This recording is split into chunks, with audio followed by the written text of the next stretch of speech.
What is up, everybody, and welcome back to Talkin' Smack with Katie Mack. Now, today we're going to talk a little bit more baseball. We're going to specifically talk about the Tampa Bay Rays. I've been to a handful of Rays games in the last season. I went to the University of Florida. I know the Rays team pretty well, and I just kind of wanted to come here and talk a little bit about what this team is dealing with, what they've got going for them this season, and what they're going to need going into next season. Now, before we get into it, I did want to briefly answer a couple questions that I got on one of my previous videos. I had a couple people asking me if I was a Red Sox fan or what team do I root for. I am currently in the market for a new team. I grew up a Nationals fan, actually, back in the era when Bryce Harper, Ian Desmond, Steven Strasburg, and Juan Soto were still on the team. So it was pretty exciting watching them win the World Series in 2019. But I haven't really been a Nats fan in a long time since I moved out of Northern Virginia when I graduated high school. And so, like I said, I went to school at the University of Florida, tried to become a Rays fan for a little bit. But honestly, I don't have like a ton of connections to the Tampa Bay area. So it just, kind of felt, it was fun. Like, I'm a baseball fan, so like I really, really can't complain, but I don't have like a team that I can call mine. Now, in the postseason this past season, I was actually rooting for the Mets, which I felt like was pretty fair because, orange and blue kind of, Gator colors anyway. And there was also two former Gator baseball players that were on the team in Pete Alonso and Harrison Bader. But the Mets have yet to re-sign both of those players. They're both currently free agents. So I might be in the market for a new team. If anybody has any thoughts on which teams I should, consider calling my own, please let me know. I'm a big fan of a lot of different teams. Ideally something on the East Coast. I mean, I like a lot of the Phillies lineup. I really, really like Zach Wheeler. He's fantastic. And I'm a fan of, a handful of players on the Red Sox as well. So I will not root for the Yankees. That's the one thing I will not do. You can't convince me of it. But yeah, let me know in the comments if you have any thoughts on that. But without further ado, let's talk about the Tampa Bay Rays.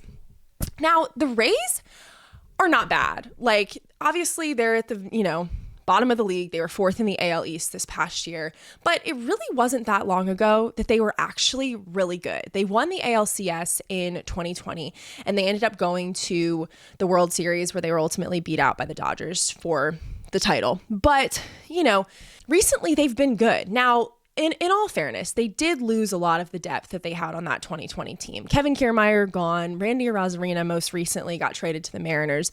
Brett Phillips gone. Tyler Glasnow and Blake Snell are all gone through trades and free agency. So they definitely do not have the depth they used to. But in spite of last year's stats, I actually don't think that they're in a horrible position. I think that they have the talent. I just think that they need to execute better. So let's get into it. Now, the Rays have had themselves a year and not in a good way. They did have a losing record. It was really, really close, though. 80 wins, 82 losses. Beyond that, the Rays were in the midst of finalizing plans to break ground on their new stadium. They were supposed to do so this month, January of 2025, break ground on their new stadium, which will be ready for opening day in 2028. And then Hurricane Milton happened, and the stadium was destroyed. Not necessarily like destroyed. They could have repaired it, but it would have cost a lot of money to do so. Essentially, the tent roof was in like tatters, like it was just hanging from the rafters.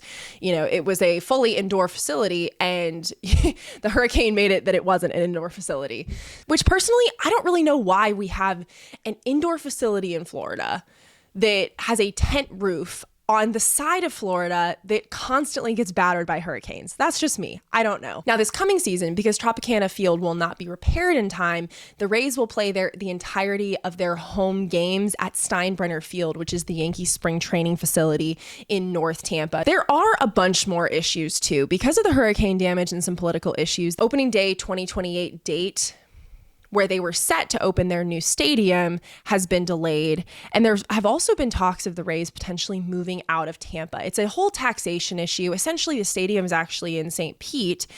And so the St. Pete residents in Pinellas County, they all get taxed for the stadium, when in reality, it's the Tampa Bay Rays. So Tampa Bay, which is 30 minutes on the other side of the bay, gets the name and gets all of the, glory that comes with having an MLB team. Meanwhile, the people on the St. Pete side are the ones getting taxed for it. political issues, right? And on top of that, their home game attendance is steadily decreasing. In 2024, average attendance was 16,515, 2023, 17,781, and in 2022, 19,977. You catch my drift. Now, one of Tampa Bay's biggest issues has always been their payroll. They have the sixth smallest payroll of any MLB team in the league at just $48 million for the 2025 season. For reference, the Yankees are at the top of the list with $252 million for 2025. Now, if you're confused as to what these numbers mean, it just means this is how much money that team is going to spend on their players in that given season, right? So Shohei Ohtani, for example, he has a crap ton of deferred money in his contract, right?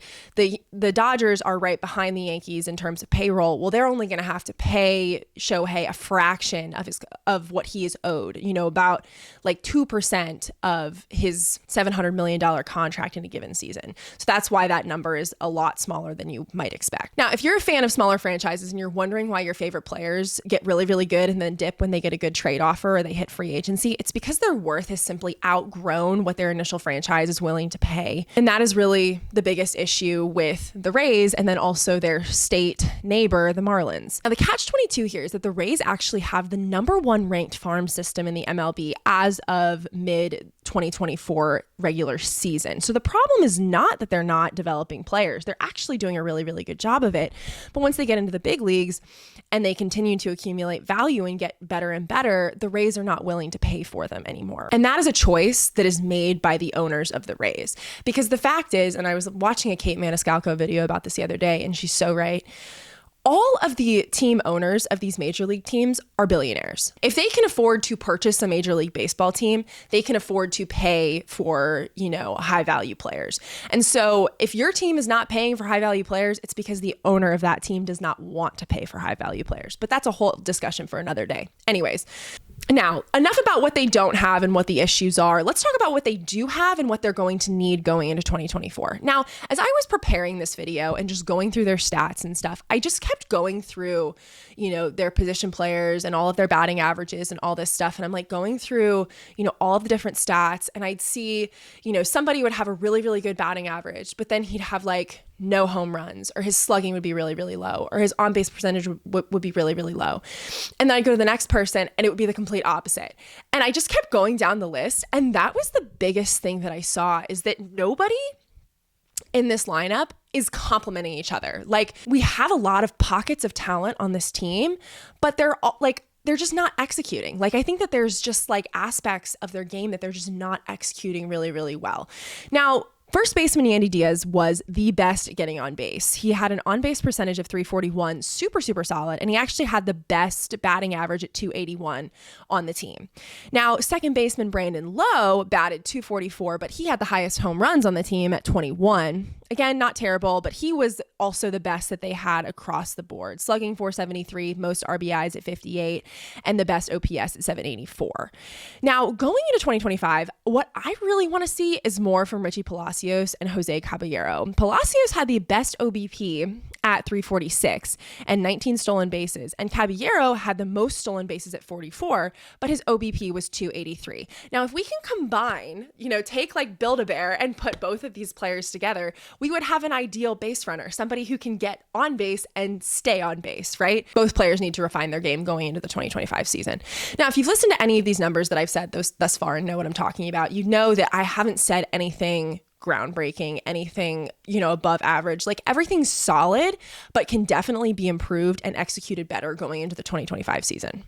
Okay, let's switch gears and talk about the defensive side of things. Pitching. So last year's two main starters were Taj Bradley and Ryan Pepiot. Ryan Pepiot came from the Dodgers with Johnny DeLuca. He's one of the outfielders that we'll talk about a little bit later. But he was traded from the Dodgers for Tyler Glasnow last spring. Now, both of these guys posted pretty solid season stats, but neither had winning records, 4.11 and 3.60 ERAs respectively, 154, 142 strikeouts, and both had solid whips, 122, 115. Now, who I am most excited for going into the 2025 season, if he can stay healthy, is Shane Baz. He's coming back from being injured. He had Tommy John's last season, but he got back to the team after some time in the minor leagues around July, August timeframe. He still started 14 games last season, posted a 3.06 ERA, 69 strikeouts, 1.06 whip. Like I said, if he can stay healthy, I think he is a huge part of this pitching rotation going into 2025. Now, the next starter is Shane McClanahan. He also is coming back from injury, did not play at all in 2024, coming back from Tommy John's. Now, his overall stats are solid as well. 3.02 ERA from 3 seasons in the majors, for 456 total strikeouts and a 110 whip. So if he can come in healthy, he'll definitely be a big component of this as well. Now, for the sake of time, I'm going to rush through this a little bit more. I don't have any more starting pitchers that I want to highlight, but let's talk about relievers. Garrett Cleavinger and Pete Fairbanks stand out to me, 3.75 and 3.57 ERAs respectively. Both have winning records. Cleavinger had 6 saves last season and Fairbanks had 23, which is legit. Now, I also like Edwin Acheta and Kevin Kelly in this reliever role for the Rays. Now, let's move over to the defensive side of things. This offseason has been relatively quiet for the Rays. They have not been one of those teams that's been out making big moves and signing free agents and engaging in big trade deals. Now, the one player that they have expressed interest in reportedly is a catching prospect named Harry Ford from the Mariners farm system. Now, the Rays are good for catchers in this 2025 season. They have Ben Rortvedt, who is their starter, and they just signed Danny Jansen to a 1-year deal. Now, 2025 and beyond, they'll need to find somebody else who will be a backup to Ben Rortvedt because Danny Jansen becomes a free agent after next season. So they definitely need to have somebody ready to be that backup once Jensen departs. Now, adding a catching prospect makes sense. That way you give this player time, a little bit more time to develop. He struggles a little bit defensively at the plate, so he definitely does need that time to develop before they call him up. Now, on the other side of this, and I can make a whole other video on this as well, is who they would possibly trade to Seattle to acquire this catching prospect. But that's, like I said, a conversation for another time. Now, I drew this out just so you guys can kind of see what I'm looking at. This was a very quick drawing. Please do not make fun of my drawing skills. I rushed through this. Now, let's go through. Catchers, like I said, Ben Rortvedt and Danny Jansen. Rortvedt is likely to be the starter. Danny Jansen will be his backup.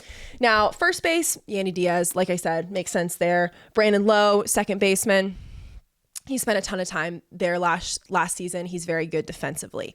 Shortstop, Taylor Walls, and then we've got Junior Caminero at third base. Now, DH is a little bit all over the place. We've got Jonathan Aranda, Christopher Morel, and then also Brandon Lowe. So you could see a lot of movement there. Now, in the outfield, we've got a ton of names, and everybody is completely interchangeable. Nobody really sits in one spot, as I saw last season with the Rays. Now, we've got Johnny DeLuca, Richie Palacios, Josh Lowe, Jake Mangum, Chris Morel, etc. So this is kind of what it's going to look like for the Rays in 2025. I think that they have a solid team.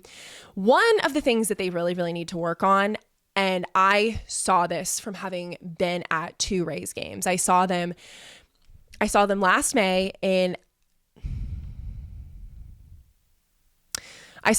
May against the Oakland A's at Tropicana Stadium. They actually had a walk-off win, and it was done by a player who's no longer with them. They ended up trading him away. I can't remember where he ended up.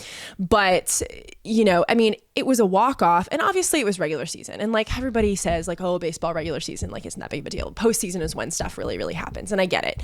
But the biggest thing that I saw that day, and then I saw in August when I went to the second game where the Orioles were also at the Trop, and they actually beat the Rays, was that there just wasn't a lot of excitement. There wasn't a lot of team chemistry. And obviously, like, the Dodgers are like the golden example of what good team chemistry at this stage looks like.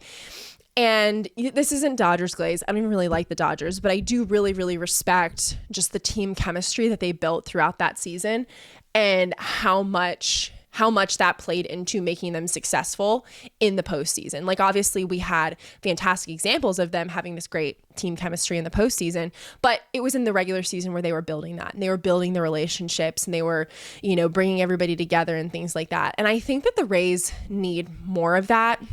And I know that this is a hard thing to ask, especially when it's a smaller franchise and there's constantly just this revolving door of good players coming in and out. Like it's kind of like like a train station on, their way to somewhere better, and so I know it's definitely difficult to build that team chemistry, from the ground up, but it's not impossible because they were able to do it in 2020. So that's my stance for the Rays going into the 2025 season. Now, the next MLB team that I'm going to kind of go on this deep dive on is probably the Marlins, just to kind of finish out the state of Florida overview.